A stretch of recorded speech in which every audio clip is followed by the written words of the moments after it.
प्रधानमंत्री नरेंद्र मोदी ने एक बार फिर अपने दिवाली देश के जवानों के साथ मनाई।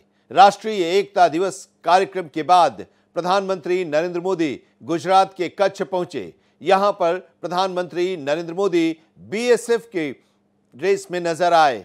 देश की सीमा की दुश्मन से हिफाजत करने वाले जवानों को प्रधानमंत्री नरेंद्र मोदी ने मिठाई खिलाई। पीएम पिछले काफी सालों से दिवाली जवानों के साथ ही मनाते आ रहे हैं। हम आपको बता दें कि 2014 में जब प्रधानमंत्री पहली बार बने थे नरेंद्र मोदी, उसी साल से हर साल दिवाली के मौके पर जवानों के बीच जाते हैं और उनके साथ दिवाली मनाते हैं। तो मेरी दीपावली की मिठास कई गुना बढ़ जाती है। और इस बार तो ये दीपावली भी बहुत खास है। आपको लगेगा हर दीपावली का अपना महत्व होता है, इस बार खास क्या है? खास है अयोध्या में प्रभु राम 500 साल बाद फिर से अपने भव्य मंदिर में विराजमान हुए हैं। मैं आप सभी को और मां भारती की सेवा में तैनात देश के हर जवान को दीपावली की हार्दिक शुभकामनाएं देता हूं। मेरी इन शुभकामनाओं में आपके प्रति 140 करोड़ देशवासियों का कृतज्ञ भाव भी शामिल है, उनका आभार भी शामिल है। साथियों, मातृभूमि की सेवा का यह अवसर बड़े सौभाग्य से मिलता है। ये सेवा आसान नहीं है। ये मातृभूमि को सर्वस्व मानने वाले मत वालों की साधना है। ये मां भारती के लाडलों लाडलियों उनका तप है, उनकी तपस्या है। कहीं हिमालय की बर्फ और ग्लेशियर का शून्य से नीचा तापमान, कहीं नसों को जमाने वाली ठंडी रातें, कहीं गर्मियों में तपता हुआ रण का रेगिस्तान, आग बरसता हुआ सूरज, कहीं धूल भरी रेतीली आंधियां, कहीं दल दल की चुनौतियां और कहीं उफान लेता हुआ समंदर। ये साधना हमारे जवानों को उस हद तक तपाती है जहां हमारा देश का सैनिक फौलाद बनकर चमकता है। एक ऐसा फौलाद जिसे देखकर दुश्मन की रूह दहल उठती है।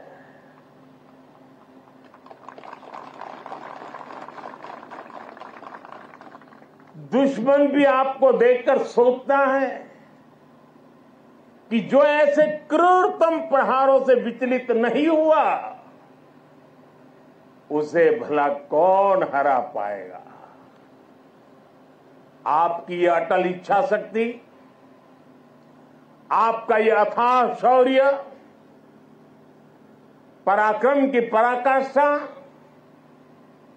देश जब आपको देखता है तो उसे सुरक्षा और शांति की गारंटी दिखाई देती है। दुनिया जब आपको देखती है तो उसे भारत की ताकत दिखाई देती है। और दुश्मन जब आपको देखता है तो उसे बुरे मंसूबों का अंत दिखाई देता है। आप जब जोश में दहाड़ते हैं तो आतंक के आका कांप जाते हैं। ये है मेरी सेना का, मेरे सुरक्षा बलों का पराक्रम। मुझे गर्व है हमारे जवानों ने हर मुश्किल से मुश्किल मौके पर अपने इस सामर्थ्य को सिद्ध किया है। साथियों, आज जब मैं कच्छ में खड़ा हूं तो यहां हमारी नेवी का जिक्र भी उतना ही स्वाभाविक हो जाता है। ये गुजरात का समुद्री तट देश की बहुत बड़ी ताकत है, इसलिए यहां की समुद्री सीमा भारत विरोधी षड्यंत्रों का सबसे ज्यादा सामना करती है। कच्छ के इसी क्षेत्र में भारत की अखंडता का उद्घोष करती ये सरक्रिक भी है। अतीत में इस क्षेत्र को रणभूमि बनाने की कोशिशें भी हुई।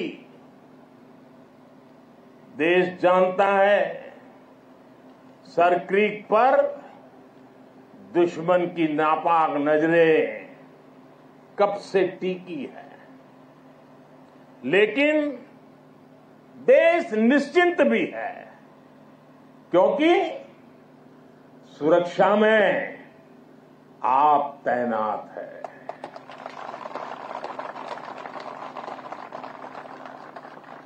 दुश्मन को भी पता है 1971 के युद्ध में किस तरह आपने मुंहतोड़ जवाब दिया था। इसलिए हमारी नेवी की मौजूदगी में सरक्रिक और कच्छ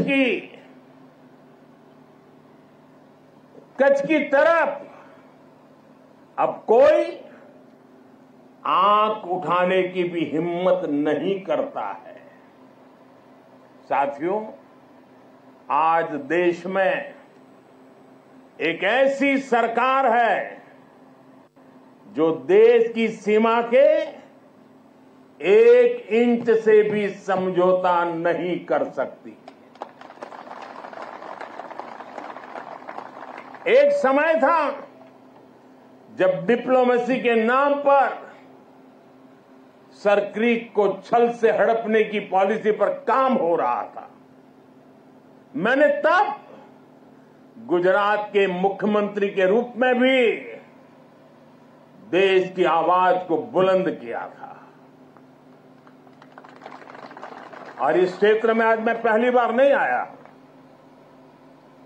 मैं इस क्षेत्र से परिचित रहा हूं, कई बार आया हूं, बहुत आगे तक जाकर के आया हूं। इसलिए आज जब हमें जिम्मेदारी मिली है तो हमारी नीतियां हमारी सेनाओं के संकल्पों के हिसाब से बनती है। हम दुश्मन की बातों पर नहीं, हमारी सेनाओं के संकल्पों पर भरोसा करते हैं। साथियों, 21वीं सदी की जरूरतों को देखते हुए आज हम अपनी सेनाओं को, हमारे सुरक्षा बलों को आधुनिक संसाधनों से लैस कर रहे हैं। हम हमारी सेनाओं को विश्व की सबसे आधुनिक मिलिट्री फोर्सेस की कतार में खड़ा कर रहे हैं।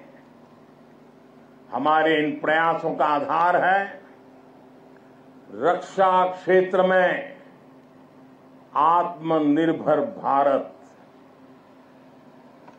अभी कुछ ही दिन पहले यही गुजरात के वडोदरा में C295 फैक्ट्री का उद्घाटन हुआ है।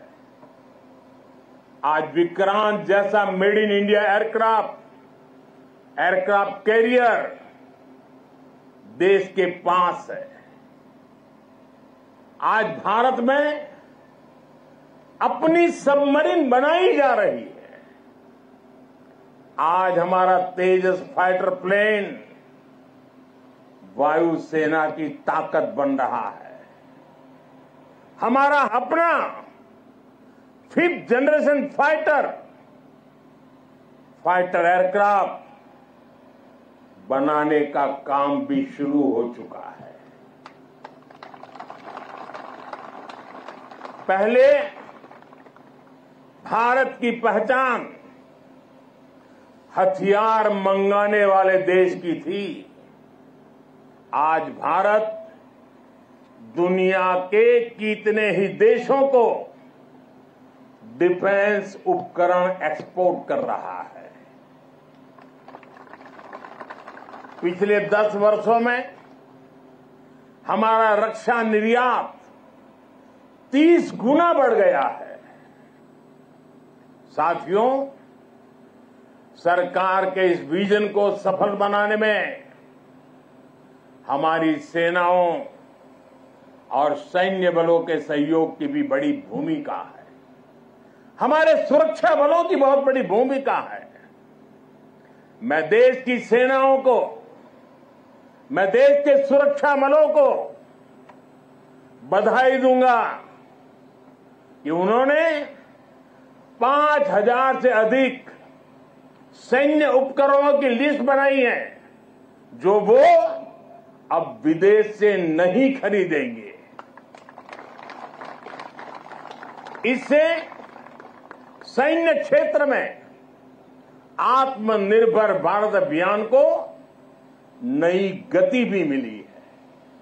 साथियों, आज जब न्यू एज वॉरफेयर की बात होती है तो ड्रोन टेक्नोलॉजी उसका एक अहम टूल बन गई है। हम देख रहे हैं युद्ध में शामिल देश आज ड्रोन टेक्नोलॉजी का जमकर इस्तेमाल कर रहे हैं। ड्रोन से निगरानी हो रही है, ड्रोन से खुफिया जानकारी जुटाई जा रही है। किसी व्यक्ति या जगह की पहचान करने में ड्रोन का उपयोग हो रहा है। ड्रोन सामान पहुंचाने में मदद कर रहे हैं। ड्रोन का इस्तेमाल हथियार के रूप में भी हो रहा है। इतना ही नहीं, ड्रोन पारंपरिक एयर डिफेंस के लिए भी चुनौती बनकर के उभर रहा है। ऐसे में भारत भी ड्रोन टेक्नोलॉजी की मदद से अपनी सेनाओं को, अपने सुरक्षा बलों को सशक्त कर रहा है। सरकार आज 3 सेनाओं के उपयोग में आने वाले प्रीडेटर ड्रोन खरीद रही है।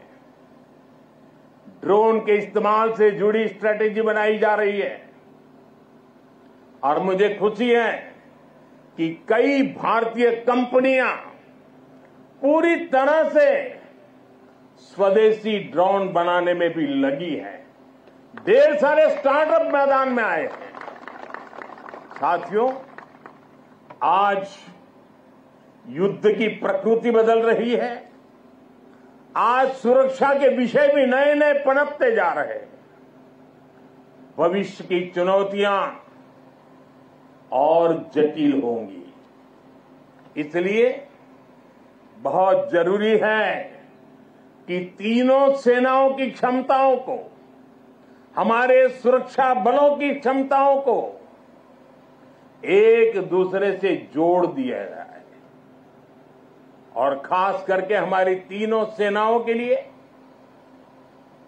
उनका प्रदर्शन इस जोड़ने के प्रयास के कारण उनका सामर्थ्य कई गुना बेहतर हो जाएगा। और मैं कभी कभी कहता हूं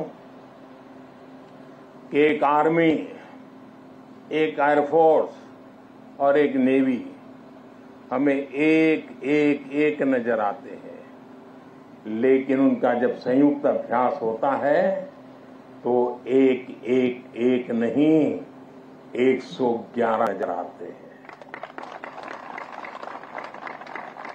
सेनाओं के आधुनिकीकरण की इसी सोच के साथ chief of defence staff CDS की नियुक्ति की गई है। इसने देश की सेनाओं को मजबूत करने में बड़ी भूमिका निभाई। अब हम इंटीग्रेटेड थिएटर कमांड की दिशा में बढ़ रहे हैं।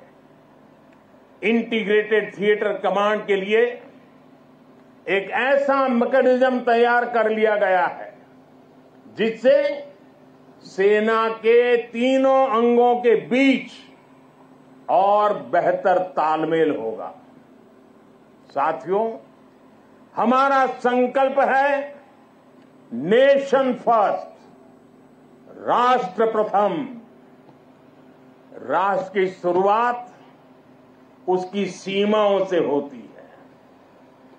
इसलिए बॉर्डर इंफ्रास्ट्रक्चर का विकास देश की सबसे बड़ी प्राथमिकताओं में है।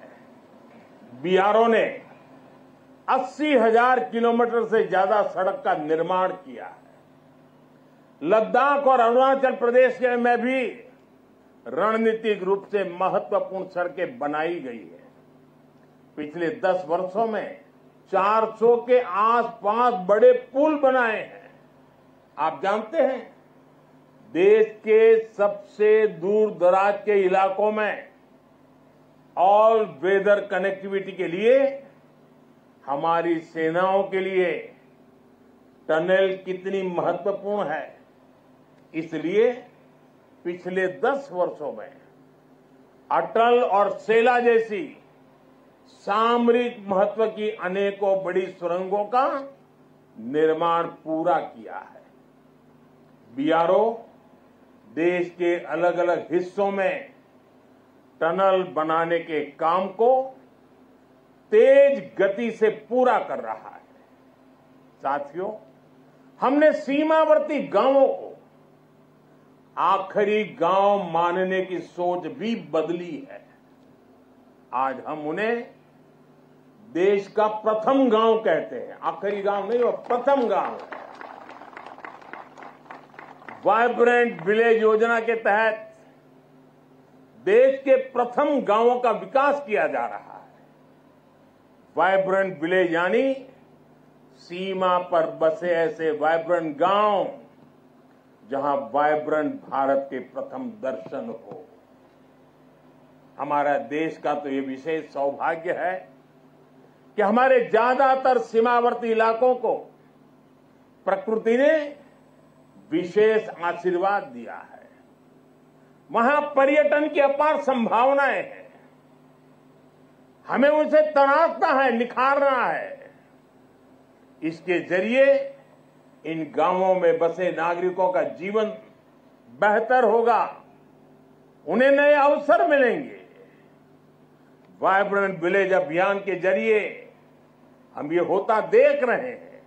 आप ही के यहाँ आसपास के जो दूर दराज के आखिरी गांव कहे जाते थे, जो आज पहले गांव है, वहां सीवीड का काम आपकी नजरों के सामने तेजी से बढ़ रहा है। बहुत बड़ा आर्थिक नया एक क्षेत्र खुल रहा है।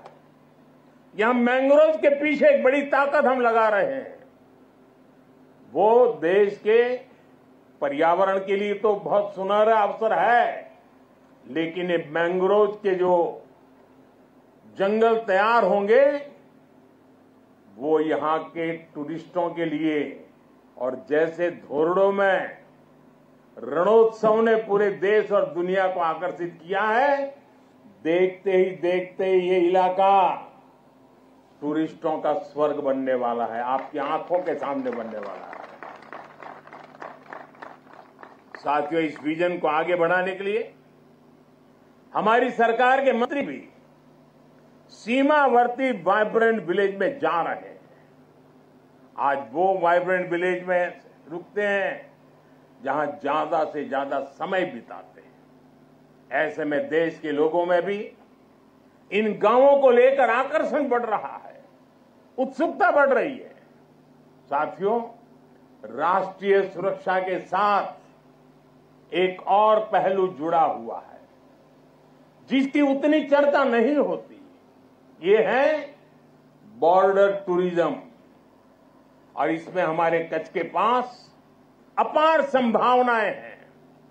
इतनी समृद्ध विरासत, आकर्षण और आस्था के इतने अद्भुत केंद्र और प्रकृति की अद्भुत देन। गुजरात में कच्छ और खंभात की खाड़ी के मैंग्रोव फॉरेस्ट बहुत महत्वपूर्ण है। गुजरात के समुद्री तटों पर समुद्री जीवों और वनस्पतियों का पूरा इकोसिस्टम है। सरकार ने भी मैंग्रोव के जंगलों के विस्तार के लिए कई कदम उठाए हैं। पिछले वर्ष लॉन्च की गई मिस्टी योजना पर सरकार तेजी से काम कर रही है।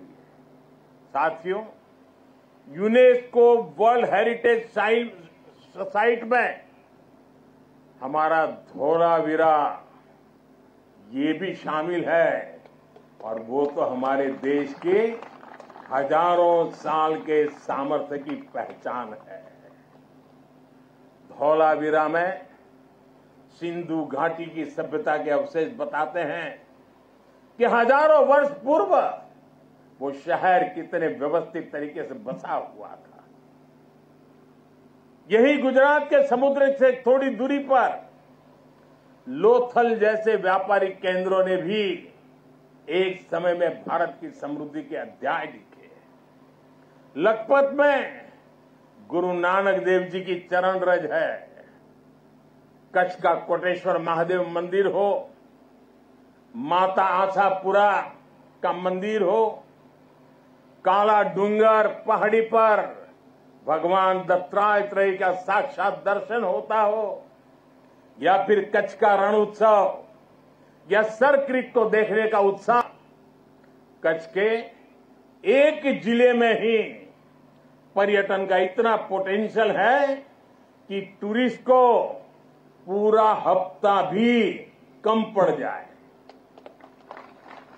उत्तर गुजरात की सीमा पर नड़ाबेट में हमने देखा है कि कैसे बॉर्डर टूरिज्म लोगों में छाया हुआ है। हमें ऐसी ही संभावना को साकार करना है।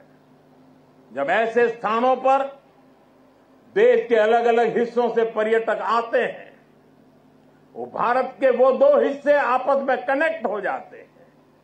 वो पर्यटक अपने साथ राष्ट्रीय एकता का प्रवाह लेकर आता है और राष्ट्रीय एकता की ऊर्जा लेकर जाता है, और यहां एक भारत श्रेष्ठ भारत की भावना को जीवंत कर देता है। अपने क्षेत्र में जाकर के भी कर देता है।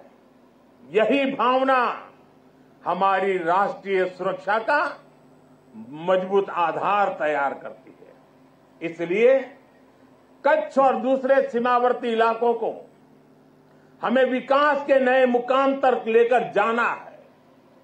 जब हमारे सीमावर्ती क्षेत्र विकसित होंगे, वहां सुविधाएं होंगी, तो इससे यहां तैनात हमारे जवानों का लाइफ एक्सपीरियंस भी बेहतर होगा।